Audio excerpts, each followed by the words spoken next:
Hey everyone, it is Vickie Magic here with today's episode of Wake Up to What Matters podcast. So today we have the amazing Jo Hassan here with us today. Hello, Jo. Hello, Vickie.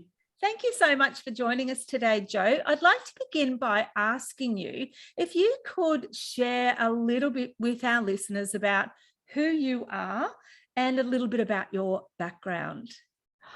Oh gosh, my background. So I'm Jo Hassan. Lots of people call me Pink Jo. I'm well known for my love of all things pink, especially flamingos. And I'm a vitality expert. So I think I've been a business coach for more than 15 years now, and I've sort of morphed from being, someone actually called me recently a creative business coach. So I'm a creative business coach with an emphasis on vitality and tying the importance of vitality and looking after ourselves for the sake of our mental health, especially. And I have my own word for vitality, which is PEPP. And PEPP means to live business and life through a lens of purpose, energy, pleasure, and profit. And so I pep up people and I pep up organizations. Fantastic. Well, that's exactly what Wake Up to What Matters podcast is about. It's about inspiring people towards more joy, towards more happiness, towards more success in their life and their business. So I guess what I'd love to invite you to share is some of the tips and tricks and skills that you potentially use yourself in your own life, and also that you share with your clients to help them, if somebody's kind of having a bad day, what's something that you might encourage them to try to pep themselves up? Well, so the foundation of PEPP is that to live with vitality and to be successful in business and life, I think that we actually need all of those elements going on in the right balance. And so if you're having a bad day, and we all have bad days sometimes, and we have external factors that influence us that, some of which we can't control, the first thing is to think about whether it is something that we can control. And if it is something that we can control, then what is it that is actually going on? Are you doing something that is taking you closer to or further away from your purpose? Are you doing something that's energizing you or not? Are you doing something that is pleasurable or not? And is it profitable in some way or not?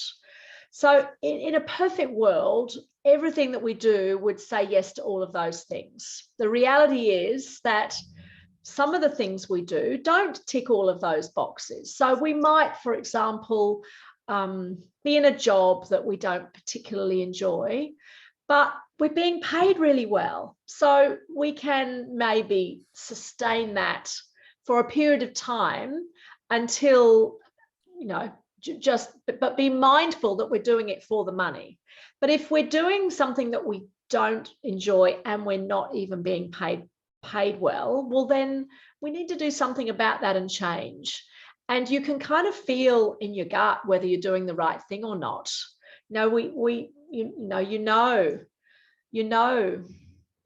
If you can get into the habit of meditating and being mindful of the things that you do through the day, you will come to know and be in tune with the things that are right for you and the things that aren't. And everybody's different.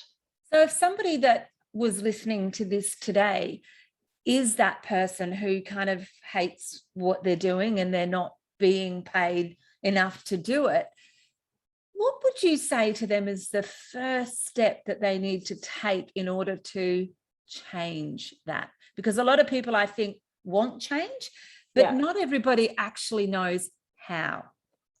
Well, I think the first thing to raise your vibration is think about, well, actually, what other things are good that are going on in your life? So being grateful for what you have, being grateful for the ability to change, and then try to take a break. Like, it's really hard if you can I mean, a holiday is good, but sometimes for some people holidays right now are a challenge. Yes. At least take some time, even over the weekend, to just to sit still and be, and think about, well, in a perfect world, what would you be doing? So if it wasn't about the money, if you could do anything at all in the world, well, what would you like to do? What are the sorts of things that you enjoy to do? I mean, that I think is a good starting point for change. And then, well, what are the little things that you can change now? And if you can't leave your job immediately, well, then emphasize joy in other ways, so that you're, you know, the pleasure part of PEPP is being fed regularly until you can make a change in your work situation. Yeah. You know, even in the most dire work situations, there are, if you think really, really hard, you can find some things to be grateful for. Maybe it's the people that you see every day. Maybe it's the particular place that you buy your coffee from each morning that sets you up for the day. You know, think of the things that are good about it, and then, well, what you can change and what you can't change. Yeah. So I'd love to actually invite you, if you're open to share with us a little bit about your life. And, you know, are there any times in your life where you've had to use these skills to pep yourself up as well? And I'd love to hear from you, you know, sort of some of those things. Well, of course. I mean, there's a shadow to showing up bright and happy and pink every day. I have experienced mental health challenges on a couple of occasions in my life, most notably after I had a baby back in he was born in 97, but in 1998, I realized that I had postnatal depression that was then diagnosed as post-traumatic stress disorder. And it was a very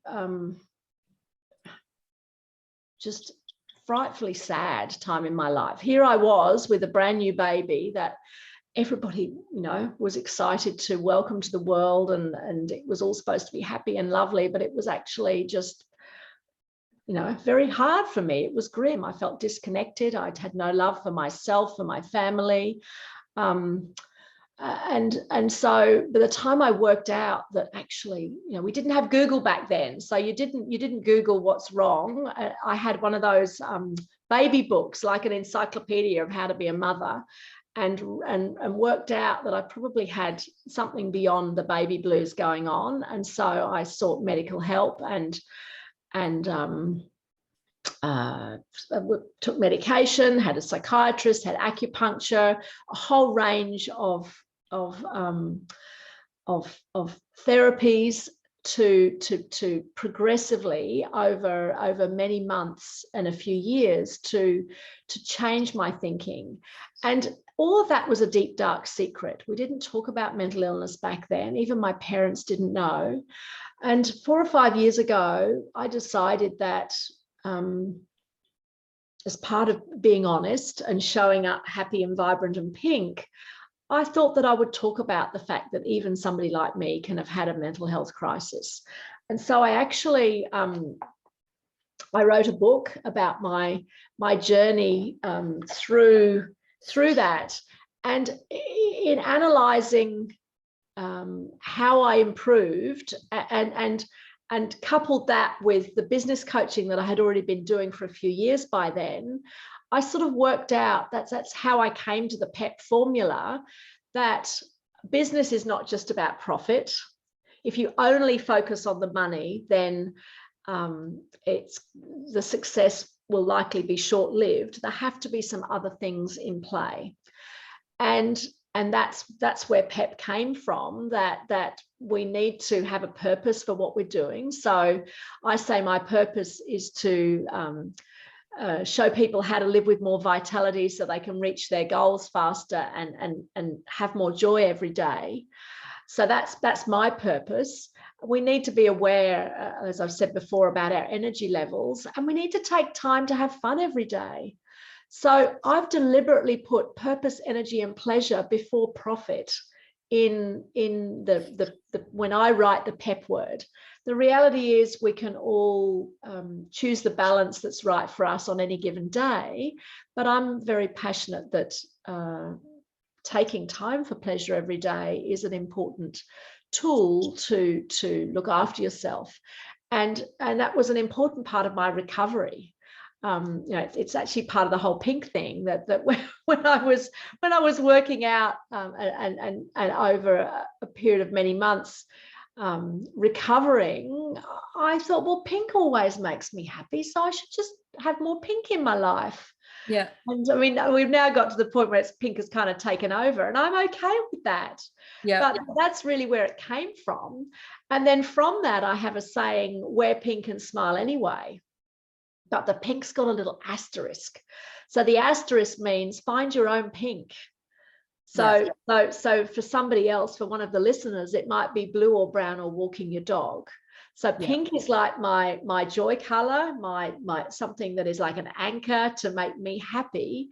But for you, it might not be a color. It might be something completely different. It might be owls. I know that you like. I do know a little bit about Vickie, and I know that she calls herself an owlaholic. So owls bring you joy, and they have significance. And for me, it's pink, and spreading the message that find your own thing that brings you joy, and do some of that every day. Don't just allow pleasure to be something that you do on the weekends, or going to the movies in the evening, or looking forward to a big holiday. Pleasure can be something really little, and it doesn't have to cost a lot of money. It could be getting up and watching the sunrise. Well, I want to say congratulations on writing the book too, because I think that was something that was really brave of you to do, and to put yourself out there. And I know that you did it in an effort to help others who might also have or be going through something similar to what you did. And so I think that that's obviously the whole reason for having you on today as well, is I really want to invite you to share some of those things that you mention in the book, and some of the things that you do in your coaching. And I love that you wear pink. I love that you are that person that always shows up on the outside, at least, looking like you are that vitality person. And that's not to say that I don't think that you're authentic on who you are. But what I do want to say is that I'm sure that you, like me, sometimes have a bad day. What do you do to help yourself out of that? Well, I think like when you have a bad day or a bad part of a day, I think that the first thing is to recognize it, and then realize that energetically there are things that we can do to change the energy. So some things, just picking out random ideas. My favorite song is Dancing Queen. So if it's appropriate, I can play Dancing Queen by ABBA really loud. If appropriate, I could go and have a shower. I could meditate, and I say, hey Google, play the sound of the ocean, and listen to. I don't live near the ocean like you, so I can listen to that.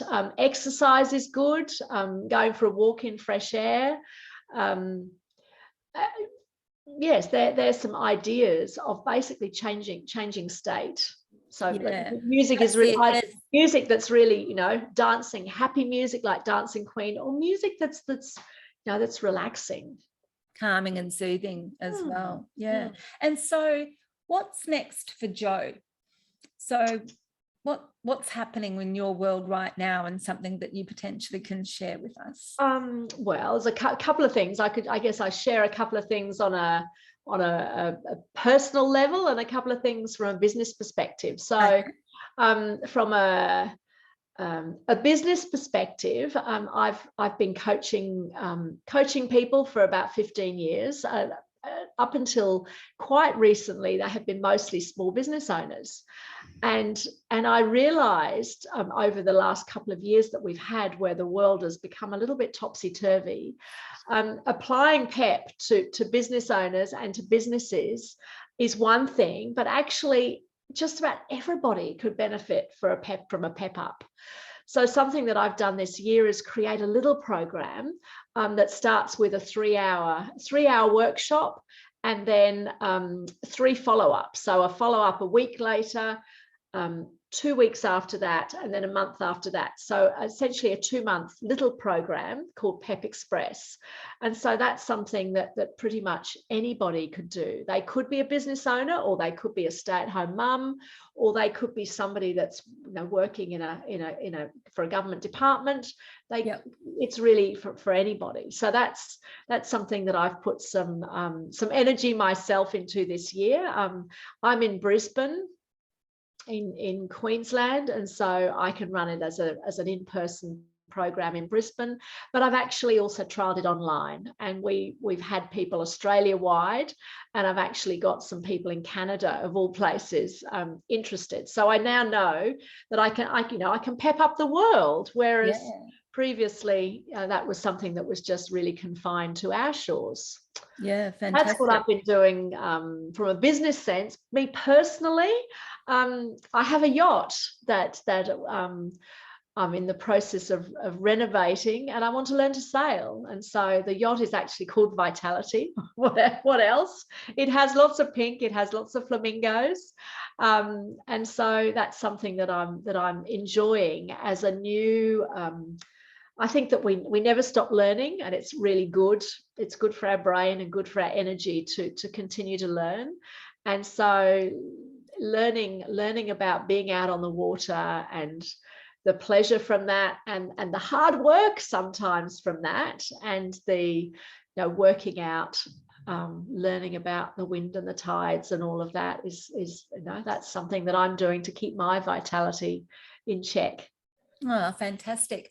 So in conclusion, I'd love to invite you to share anything else that you think might be really helpful for our listeners to either inspire them towards more happiness or success, or encourage them in some way. Look, I think one of the main things that I have learned out of this whole journey is that I think it's really important to take time for pleasure every day, and to not see pleasure as something that you only do sometimes when you've done a certain amount of work. Yes, we obviously have this work to be done, and we need to be productive and so on, but I remember very early on in my business coaching career, somebody had in their diary that they called taking a day off as a guilt day. And so, like, wow, that is so far from my belief. I think that we need to take time to look after ourselves. I'm also one of the many community roles that I perform is I'm an ambassador for Are You OK Day, which is the education program teaching people how to have conversations that may prevent death from suicide. And so, that's a very real thing. And so being okay to stop and take time for pleasure every day, I would encourage everybody to do that if they're not already. And you can make that an appointment in your diary, in your schedule. Yeah, make time for you. Yeah. Awesome. Well, thank you so much for your time today. I really appreciate it. And I think that you've actually really given quite a few really good tips for people to take on board. So thank you so much, Jo. Thank you, Vickie. I'll see you again soon. My pleasure. Bye. Thanks, everyone, for listening. Bye. Bye.